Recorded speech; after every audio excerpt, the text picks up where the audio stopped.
Welcome back to Awakening from the Meaning Crisis. So last time we were taking a look at the perennial problems that are endemic to us precisely because of the functioning and structuring and development of our adaptive religio, the very processes that make us intelligently adaptive, also make us vulnerable to self-deceptive, self-destructive behavior. And I propose to you that we can address parasitic processing with a counteractive dynamical system. We can address modal confusion by the cultivation of sati. We can address the reflectiveness gap by the cultivation of flow. We can address absurdity by cultivating prajna. We can address anxiety by cultivating inner dialogue, by internalizing the sage through a process of internalization and indwelling that allows us to identify with the sage. We can address the process of alienation through the cultivation of communitas, and I mentioned to you some new sets of communal psychotechnologies that are emerging, and people who are trying to develop thinking about how to make use of authentic relating, circling, trying to break through our current cultural grammar to a form of authentic discourse and relating. So that's on offer, and that we can respond to existential entrapment by the cultivation of gnosis, which can be empowered by a core capacity for realizing higher states of consciousness. So what you have is basically a higher state of consciousness that is empowering gnosis, right? And that, right, is of course set within. Part of gnosis, as you remember, I argued, is it has to be set within a proper ritual context, etc. I remind you all of that. And that this is being used, right, to cultivate, and of course is being reflectively transformed by a counteractive dynamical system that is going to, of course, get you sets of practices for cultivating sati, cultivating flow, cultivating prajna, cultivating communitas, cultivating inner dialogue, etc. When this is set within a wisdom framing, which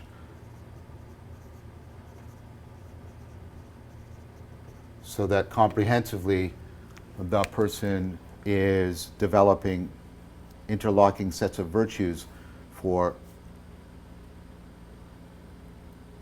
addressing self-deception and for affording self-optimization.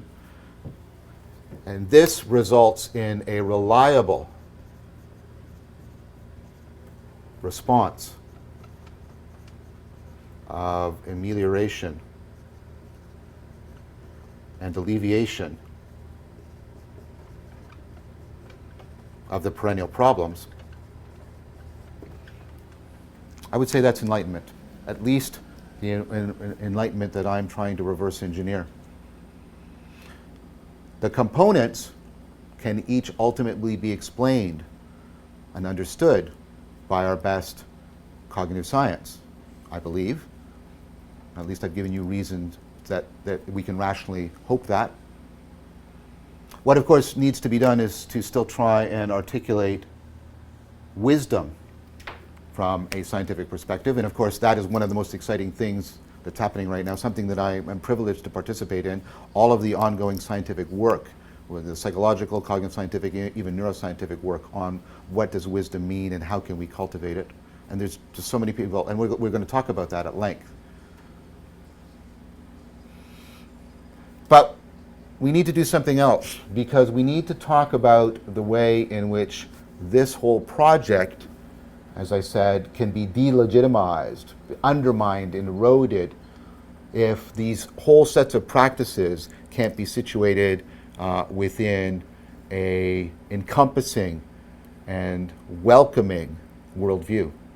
So having a ecology of psychotechnologies for addressing the perennial problems is necessary, but of course not sufficient for responding to the meaning crisis. I've been encouraged by meeting so many people that are trying to set up, I keep worrying, I want my language to be responsive to the creativity of these individuals who are trying to create these ecologies of psychotechnologies. I've talked to Rafe Kelly, for example.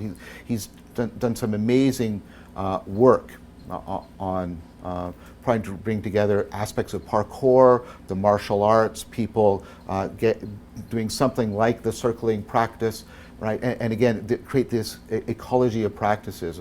I'm talking to Michael Nathan, and he's trying to integrate ideas about the training and cultivation of wisdom into the training of martial arts in order, again, to try and realize an ecology of practices for responding to the meaning crisis. And so there's many people out there already doing this. So I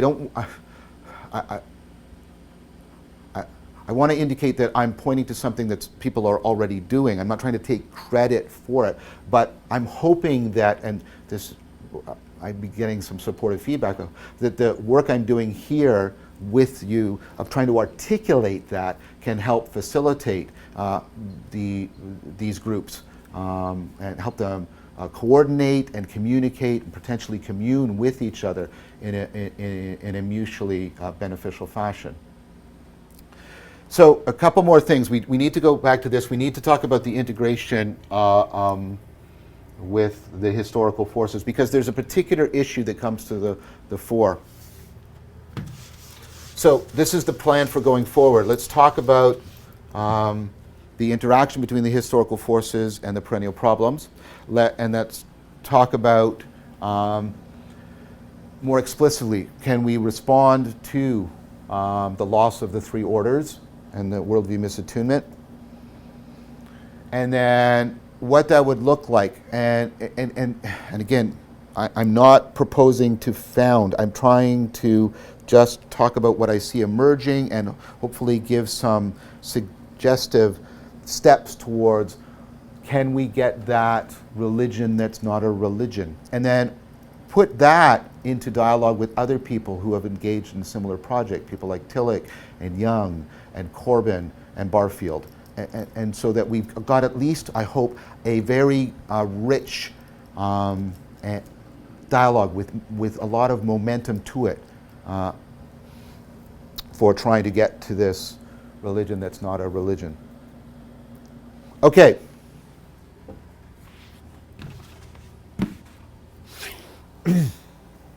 So, the historical forces, the loss of the three orders, let's remember this and why it matters. So you've lost the three orders, we've lost the nomological, and the nomological basically gives us this deep sense of coherence and connectedness.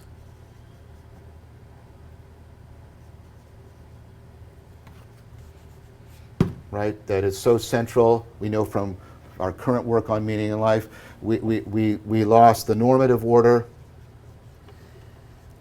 right, which gives us, I would argue, that sense of significance, depth that we get, right, through self-transcendence. And of course, we've lost the narrative order, which gives us a sense of purpose or direction. And then as we've lost this, right, we have a worldview, again, in which we don't belong, and in which our projects don't belong, etc. And of course, that will interact with, it will exacerbate any attempts that individuals or groups have in addressing perennial problems. And when you get that going, that's when the meaning crisis really bites you individually or right, it gnaws at you as a person or as a community or as a group.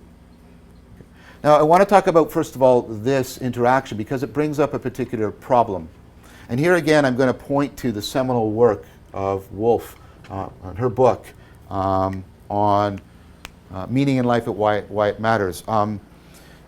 So I was interviewed by Leandro on a podcast, Manifested Wellbeing, and then he then later recently interviewed Woolf and her work on meaning in life. So I recommend you going to that to take a look at her work, also reading her book.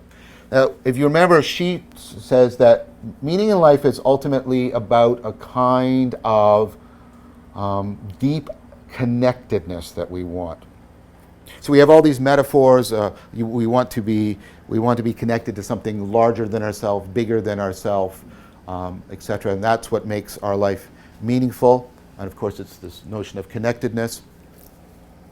But she says those are metaphors. They're what I would call their symbolic expressions of what people are really saying is they want this. She talks about it this way, and think about how this just sings to everything we've been doing here. We want subjective attraction to find salient, right? And to be drawn into. We want subjective attraction to, that meets to, that connects with, that conforms to objective attractiveness.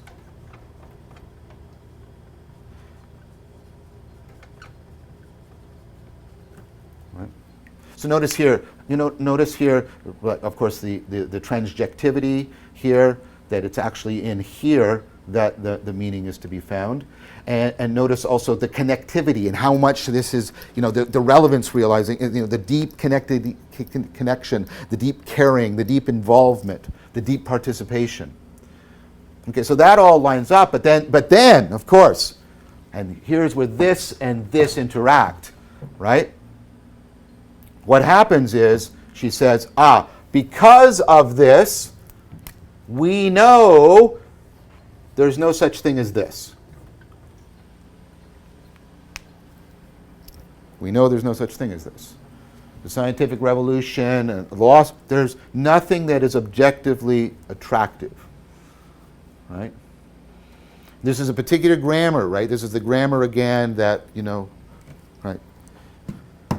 There isn't there's no meaning or relevance in this thing, in itself. This is ultimately sort of a Kantian argument. And Wolf sort of leaves it there. She does allude to ways in which we can bullshit ourselves. We can pretend we have objective attraction just by finding a group of people who agree to value the same things we do. And that is a kind of bullshitting because the salience of the group is actually masking whether or not it's given us what we're looking for. And she criticizes all of those attempts, I think quite rightly. And that's where she sort of leaves it, at least when I read the book. I don't know if more recent work she's got an answer to it. So work I'm doing with Thalia Brentidis, Jinsun Kim, Philip Vervaeke, we're really trying to say, is there a way of addressing this problem using the current cognitive science, cognitive psychology, neuroscience, etc. I won't keep saying everything that's in cognitive science. Philosophy, psychology, neuroscience, machine learning. Can we use all of that, the best of that, to address this issue? See, so notice that, again, this issue is an issue in which historical forces prevent sort of the fundamental legitimation of the whole project that we would try to use to address the perennial problems. Okay, so what can we think about this? Well, part of it is, I think, to ask do we need things to be objectively valuable? So what that means is that things would have a value independent about how I would value them or how you would value them. And there's a particular move that you can make that doesn't require that the thing has objective value, right? Instead, you could think about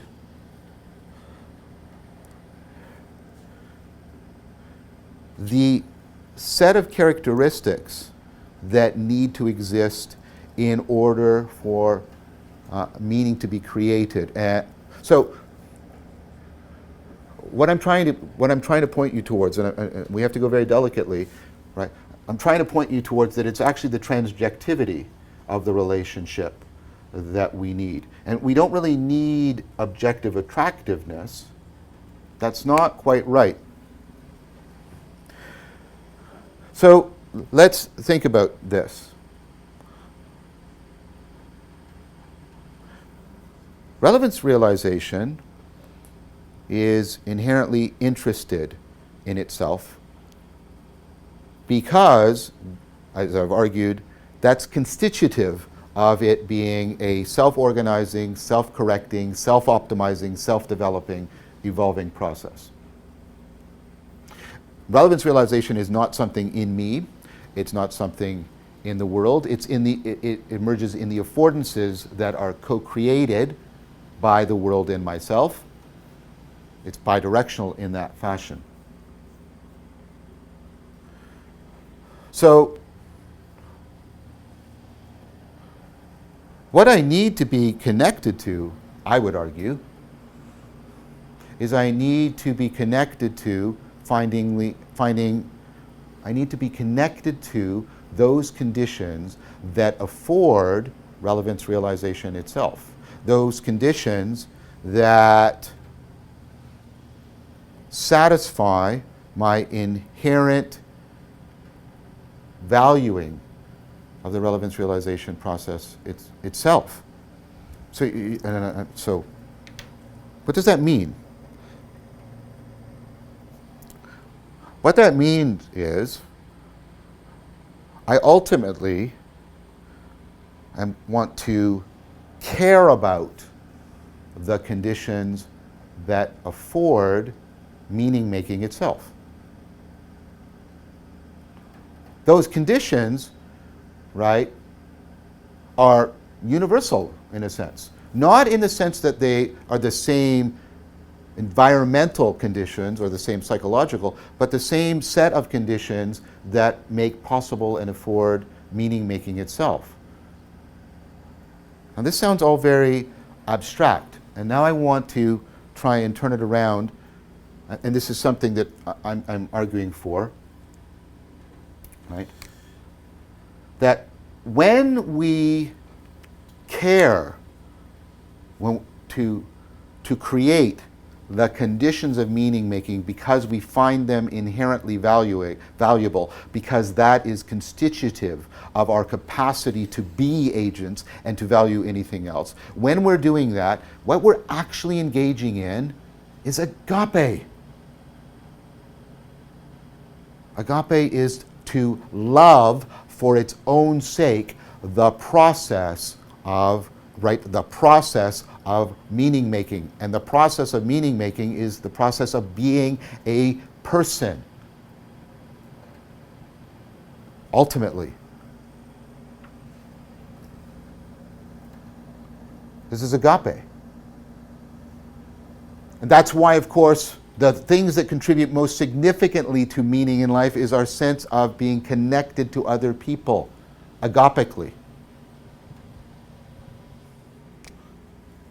What I'm saying to you is that there is a way of responding to this, which is the cultivation, the realization, the appreciation of agape.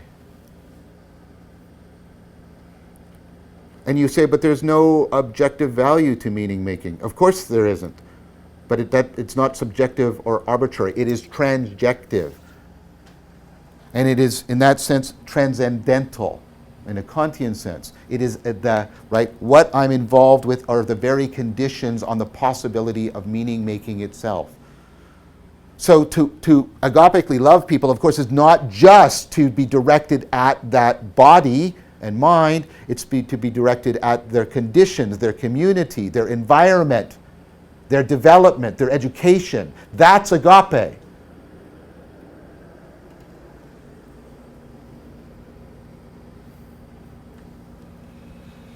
That exists independently of me, of you, of us, of a group, because agape precedes, permeates, and follows us.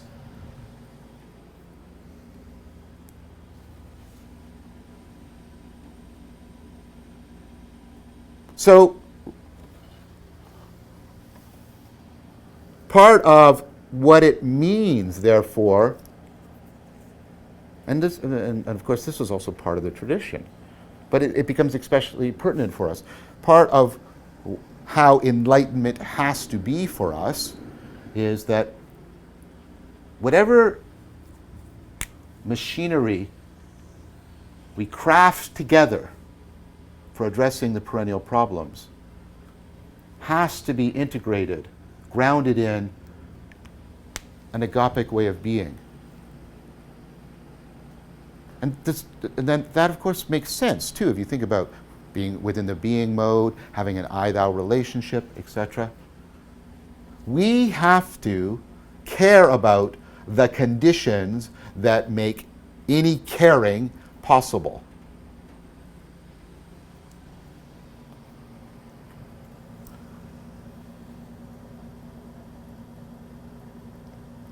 So, part of what we need to do, right, is to address this issue with agape, the cultivation of agape.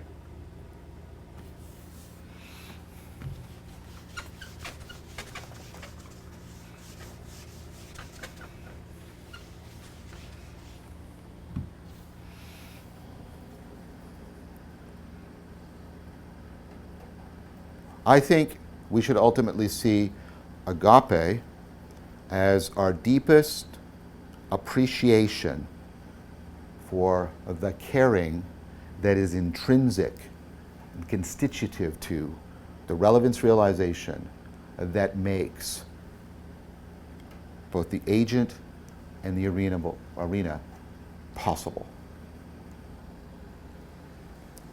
Is that pointing to something that in the physics of reality? No.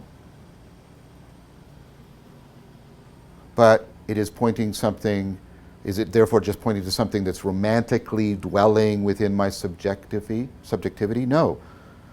It's pointing to caring about something that is inherently transjective and has a value independent of my valuing of it. Because my valuing of it does not constitute it into existence. I emerge from it and participate in it. I am not the source or maker of it.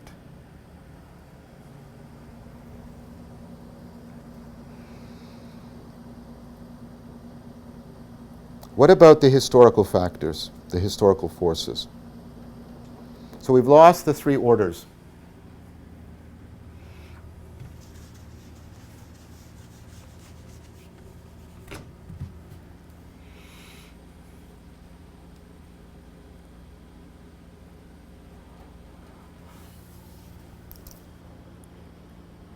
We can, I would argue, we can make use of what's happening in third generation cog sci, 4E cog sci, in conjunction with the theoretical machinery you've been developing on the cognitive scientific side of things to address that.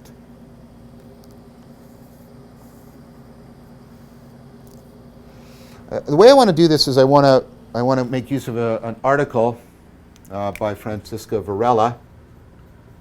This is not me saying that I think that everything that Varela has to say or all of his particular theories are right or something like that.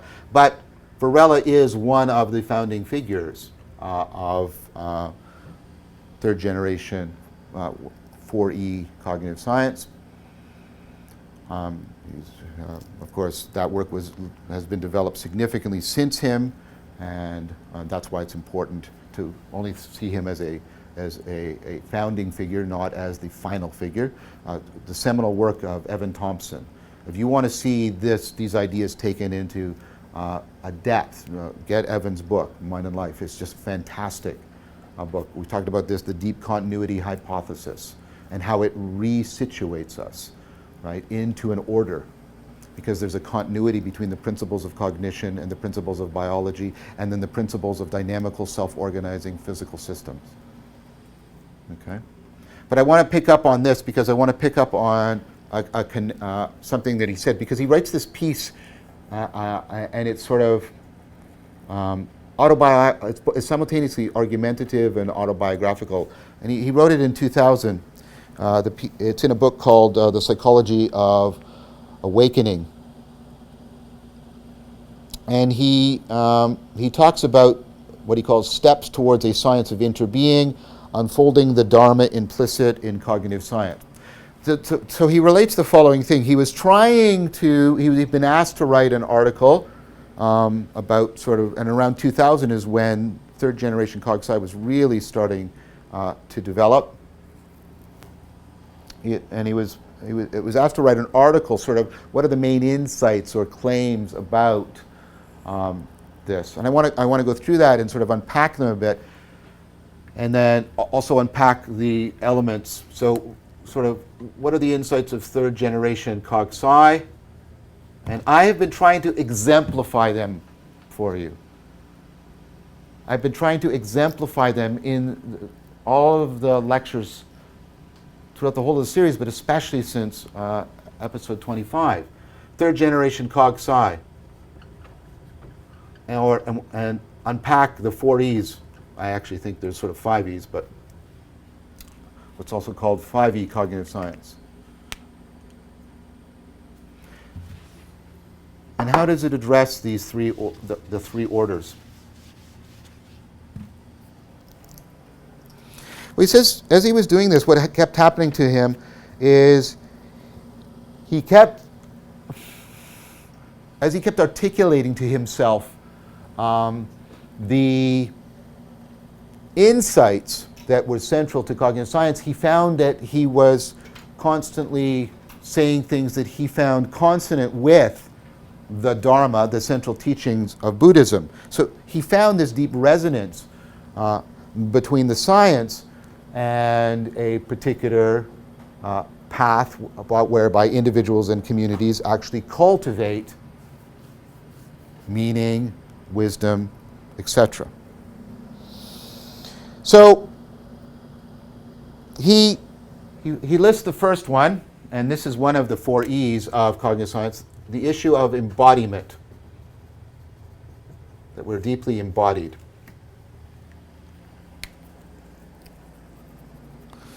We're deeply embodied. So here's a quote from that 2001, that 2000 article. Mind is not program, software, or rule-bound manipulation of symbols. He means symbols in the mathematical sense, not in the spiritual sense that we've been developing here. Mind is not program, software, or rule-bound manipulation of symbols. Instead, the mind, right, arises through immediate coping with the world. Okay. So the idea here is, right, that we understand intelligence, and this is something I've been trying to articulate, right? We understand intelligence as our coping with the world, the way we are evolving the sensory motor loop, right, so that we deal with we deal with the problems at hand that directly afford our interaction with the world at large. Right? So he uses the word coping because he's trying to get us out of a fascination and a fixation with our capacity for theorizing, not because he thinks that theorizing is wrong, or because that would be a self-contradictory act. He's offering a theory. But he's trying to say that he's trying to get us to remember the other kinds of knowing and the way in which ultimately to be a general problem solver, to be an intelligent cognitive agent, is to have this, right, ongoing, evolving fittedness, the coping with my immediate interactions with the world, and that this is the defining features, he would argue, and I would agree, with being a cognitive agent. Now he calls that embodiment. Many people might see that, Evan Thompson, as enactment, right? So there's a bunch of these E's here. There's embodiment. Other people might say what Varela is talking about there is embeddedness, the way we are embedded.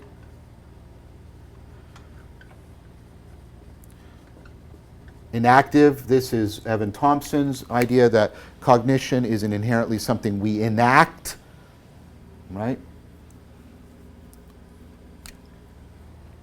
Right? Extended, that our cognition is not in our head, but it's extended through our interactions with the world, through our psychotechnologies, through distributed cognition. Okay, those are the 4 E's. Whether or not we should pin this specifically to this, or maybe it overlaps with some of these other ones, that's fine. We're going to see more of this with Varela anyways. But notice what this is about.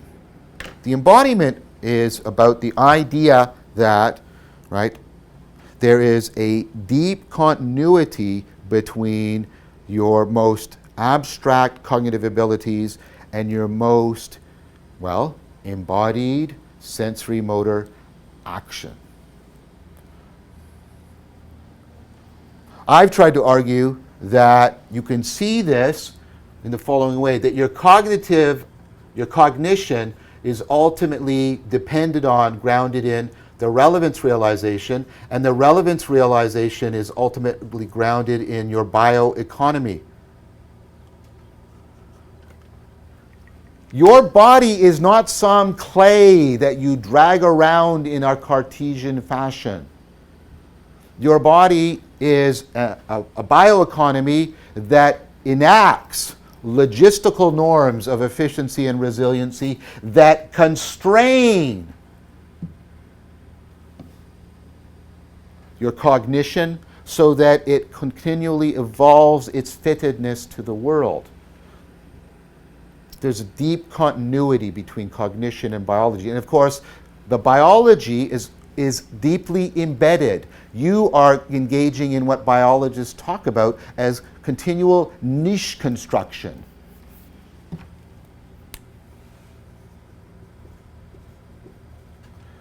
So the new biology that's emerging, I'm privileged to know, and I get to interact with Dennis Walsh here at the University of Toronto. If you want to see some people that are doing the cutting edge work on the philosophy of biology, take a look at Dennis's work and the work of other people. There's an anthology, I think, I'm trying to remember what it's called. I think it's criticizing or reflecting on the grand synthesis, the synthesis between Darwinian evolution and Mendelian genetics. I'll get the right book panel to come up. But there is this idea about the importance of processes like niche construction for understanding evolution. And the idea here is, right, and you see how I've been making use of this. There's the organism and the environment, right? And the idea is the organism is shaping the environment, shaping and selecting the environment, and the environment is shaping and selecting the organism. And so the organisms get involved with affecting the environments so that it is conducive to their way of being, but they also evolve both biologically and behaviorally, right, to exploit and make good use of that changed environment. And you've got this transjective evolving loop going on, niche construction. We do this, of course, on a broad scale through culture, because what culture is, right, we do this thing where we massively shape the environment and then massively shape ourselves to fit that environment, right? So culture is about both fitting people to an environment and fitting the environment to the people in this ongoing fashion. And so that takes us right into this notion, of course, that we are deeply embedded. We're deeply embedded. So embodiment leads to, and there's some people that argue that embeddedness sort of reduces to embodiment. Rowland seems to be arguing that in one of his books on the new science of the mind. But anyways, the idea here is the deep continuity, we are deeply embodied, we are deeply embedded. Now notice how that is going, right? It's undermining the way in which Descartes severed everything. Right? And if, right, so this is obviously a species of niche construction, a comprehensive one. Right? And if this, as I've tried to argue, can even tell us something important about consciousness, both its function and its phenomenology, then we can seriously respond to Descartes and say, no, the mind and body are not disconnected, they are in a deep continuity. And the mind and the world are not disconnected, they are in a deep continuity of embeddedness and in active processing.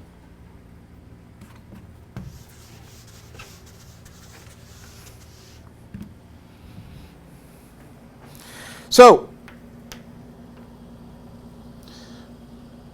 what's the second insight that Varela brings up? Emergence, which is, like, it's a major term now, and this is something that has been invoked throughout this series. The idea that, right, a system, if the system is, especially if the system is self-organizing, it can produce properties, right, as a system that the component parts can't possess. And so the idea is the mind, in this sense, it emerges out of the embodied, embedded brain coupled to a living environment. Right? I've tried to give you ways of understanding that emergence, and how it is reflected in your spirituality by your capacity for self-transcendence, and how that could be understood, at least in part, a significant part, by the complexification that is inherent in your relevance realization machinery, in your religio.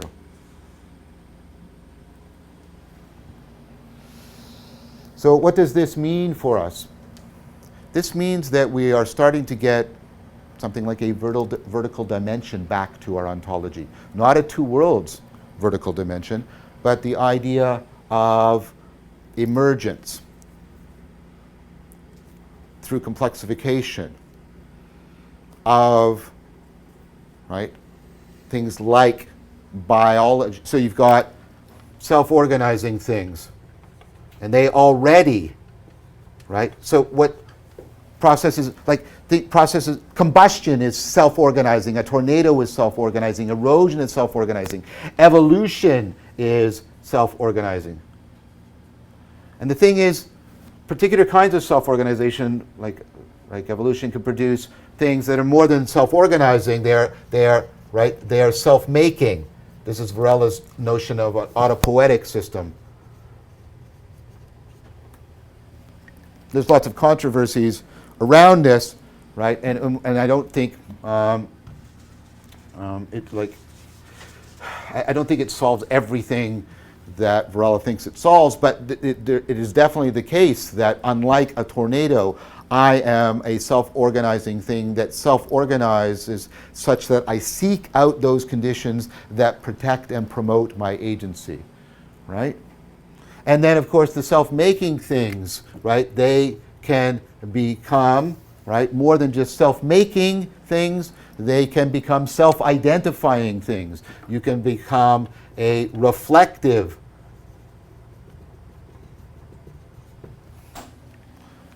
right, self-making thing. You can become aware of, come to some understanding and appreciation of your self-making, of the way in which you are inherently developmental, because that's what we're talking about when we talk about development, the way in which you're self-making, and then you can interact with that in ways that I've tried to show you, and so on and so forth.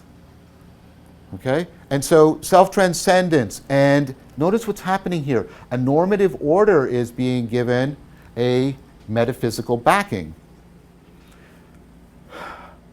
Now, I want to come back later towards the end of the series and talk about this bottom-up emergence, and does it need to be complemented by a metaphysical idea of a top-down emanation, and what might that mean? I'm going to be very tentative about that, because this is something that is, really trying to break free from some of the deepest grammar that that has gotten us into the meaning crisis. But right now I'm going to continue with Varela. Okay, so you've definitely got emergence. What's the third one? Right? So there's all these E's. So he's got, embodiment, which is shared with 4E cognitive science. And I think whatever you think about some of his claims about autopoiesis and others, he helped to really bring this to the fore for current cognitive science. And this is now informing experimental psychology. We're seeing how much your embodiment affects your cognition, right? And then he gave, the next one was emergence, right? And then the third one is emotion. And this is really interesting, because the deep divide, right, between emotion and reason, a divide that I think is enshrined, ossified in our cognitive grammar, right, and cognitive cultural grammar, in the ongoing battle between the empiricists and the romantics, between John Locke and Rousseau, is being addressed, and we went back to this, and so we can think of the work of Damasio here, and Descartes' error, and we talked about this, and now you see this, right? Damasio was basically showing that people without emotion, even though all of the calculative machinery may be operating normally, well, means these people that, remember in Descartes' error, right, that, right, although all the calculative machinery is operating well, they're disconnected from their emotions, they are incapacitated as cognitive agents. Why? Because without emotion, without the caring that is integral to relevance realization. Remember what Reid said, that we're different from computers, that we have to care about emotion. And we have to care about information. Why do we have to care about information? Because we ultimately have to take care of ourselves, because of the kind of beings we are, right? When you don't have that, you face combinatorial explosion.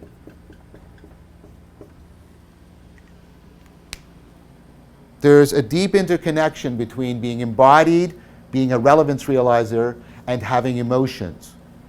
Emotions is the way in which relevance realization is brought up into the level of your salience landscaping, and what emotions do is they shape and sculpt the salience landscaping such that an agent-arena relationship becomes obvious and apparent to you. When you're angry, you assume a particular role, you assign a bunch of identities, and it's obvious to you what you should be doing.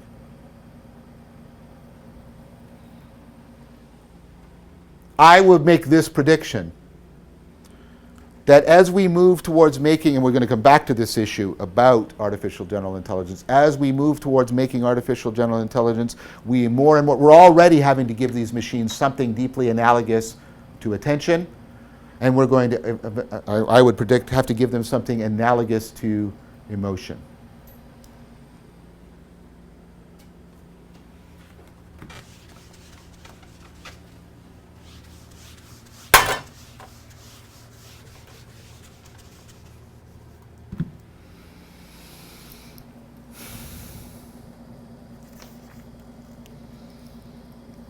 So I think it's better to talk about this. I would put the two together, right? That within religio, you always have caring coping.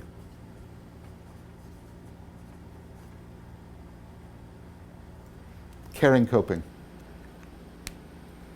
And that's the core of your cognitive agency.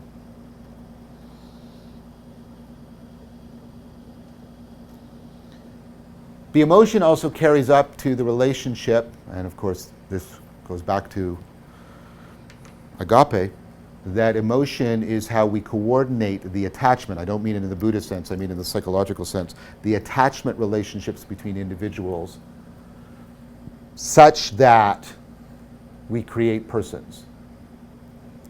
That we create persons who are capable of dwelling within and coordinating their efforts within distributed cognition. We create persons within communities of persons that shape themselves, their community, and their world to fit together in an ongoing agent arena fashion.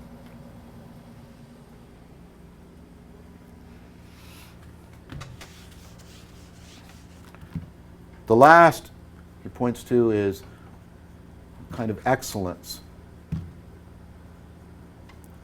This has to do with connections between third generation 4E cognitive science, dynamical systems, self-optimization, and an aspect of psychology that has become known as positive psychology.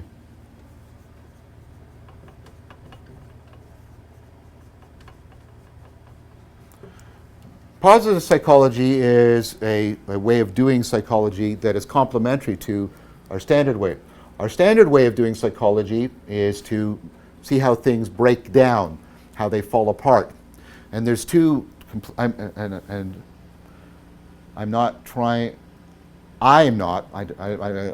most people in positive psychology are also not trying to dismiss or debunk or any crazy thing like that, sort of standard psychology. But because standard psychology studies the mind by how it breaks down for two very good reasons. One is, by studying how it breaks down, we can analyze it and we can thereby understand its parts and how they might be working together. And also by understanding how the mind breaks down, how the psyche breaks down, we can potentially therapeutically and pedagogically intervene to fix it, repair it, right? Therapeutic intervention. Therapeutic and pedagogical intervention. So that's very noble, and I'm not trying to diss that in any way. But what positive psychology says is you shouldn't study the mind only in terms of how it breaks down. You should also study the mind in terms of how it excels beyond the norm.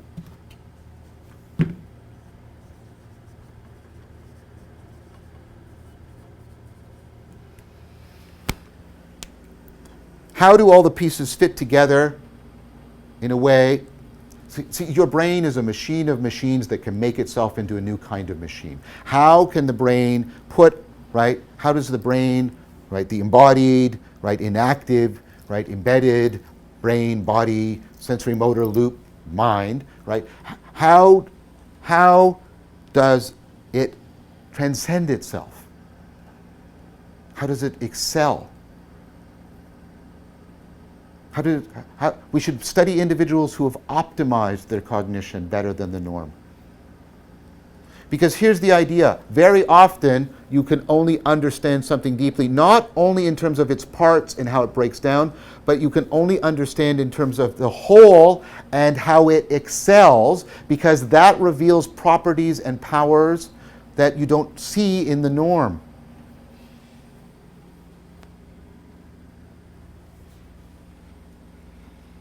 And so positive psychology studies things like happiness, meaning in life. Importantly, and this is where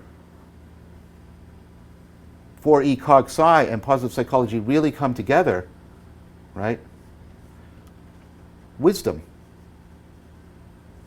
Wisdom is the term we give for people who are excellent in their cognitive capacities for coping and caring, and for, I would argue, responding to issues of self-deception, helping people deal with the perennial problems of human existence. And so this becomes a topic to which we are going to shortly turn. Because, as I argued, in the end we need an account of wisdom, both for cultivating the perennial problems and also for how to make the best use of this science. It's one thing to have the knowledge that's coming from this science, but we need the wisdom of how to use it best, how to understand it and use it best.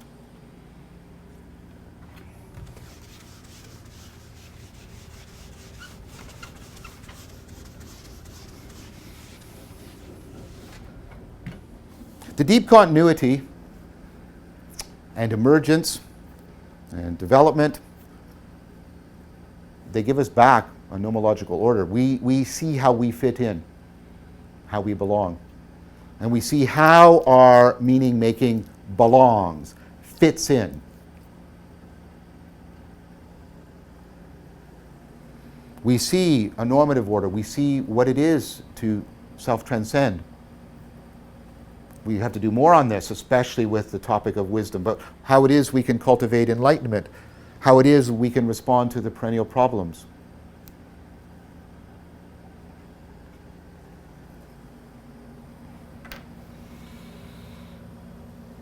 How it is that we can bring about the best internal optimization, the best external reciprocal realization, how we can afford it anagoge.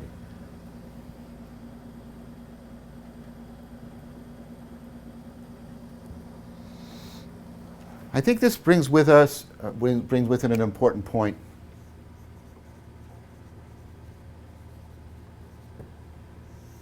This is the work of Good Enough, which is a perfect name, and her work on the sacred depths of nature.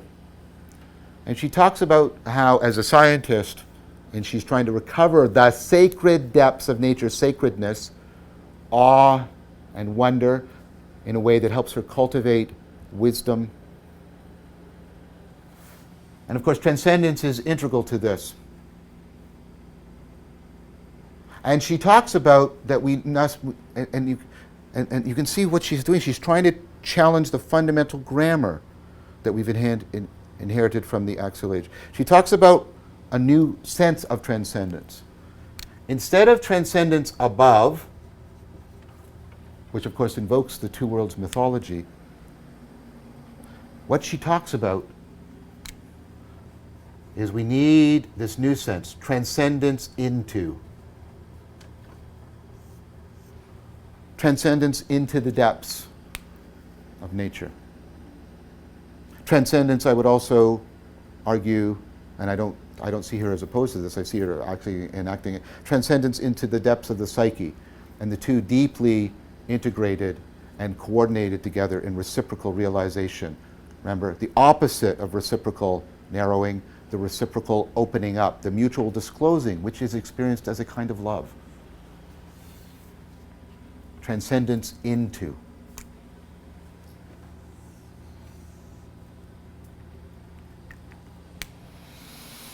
So the one that remains, the order that remains unconnected for us to this argument is the narrative order. Because, right, the narrative order points us towards a telos, a cosmic telos. And evolution and relevance realization are non-teleological, they're open-ended.